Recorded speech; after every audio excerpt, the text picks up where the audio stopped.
నమస్కారం. మీరు చూస్తున్నది అనేక వార్తలను మీకు అందిస్తున్న రుద్ర న్యూస్. పల్లె పట్నం తేడా లేకుండా బతుకమ్మ సంబరాలు అంబరాన్ని అంటుతాయి. 9 రోజుల పాటు సాగే బతుకమ్మ వేడుకలో ఒక్కో రోజు ఒక్కో ప్రత్యేకం. ప్రతిరోజు ప్రత్యేకంగా పలహారాలు నైవేద్యాలు సమర్పించడం ఆనవాయితీగా వస్తుంది.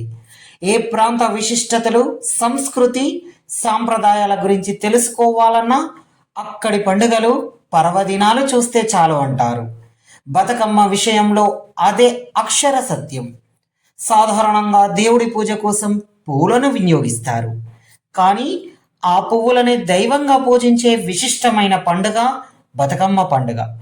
వ్యక్తిగతంగా ప్రకృతితో సాన్నిహిత్యం పెంచుకునే వీలున్న ఏకైక ఆధ్యాత్మిక ఉత్సవం బతుకమ్మ పండుగ.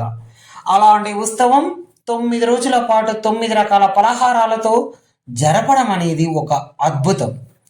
బతుకమ్మ సంబరాలలో భాగంగా ఉస్నాబాద్ పట్టణంలోని శ్రీ అపోలో వొకేషనల్ జూనియర్ కళాశాలలో బుధవారం రోజున బతుకమ్మ వేడుకలు అంగరంగ వైభవంగా కనుల పండుగగా నిర్వహించారు. విద్యార్థులు తమ గ్రామాల నుండి పరిసర ప్రాంతాల నుండి తీసుకొచ్చిన తీరొక్క రంగురంగుల పువ్వులతో బతుకమ్మలను పేర్చి 9 రోజులు ఆడే బతుకమ్మ ఆటలో ఒక్కొక్క రోజు పిలిచే బతుకమ్మను వాటి పేర్లను ప్రత్యేకంగా విద్యార్థులు బతుకమ్మలను చూపిస్తూ ఆ రోజుల్లో చేసే అలంకరణ ప్రసాదాల గురించి అందరికీ తెలియజేశారు. అనంతరం చెరువులో నిమజ్జనం చేశారు.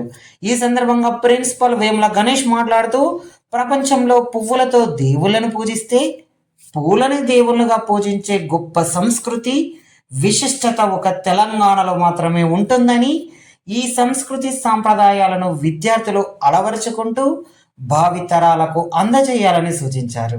ఈ కార్యక్రమంలో అధ్యాపక బృందం రాజేంద్ర ప్రసాద్, సమత, మానుష, సుప్రియ, మాధురి మరియు అధ్యాపకేతర బృందం అరుణ, విద్యార్థులు, కళాశాల శ్రేయోభిలాషులు తదితరులు పాల్గొన్నారు.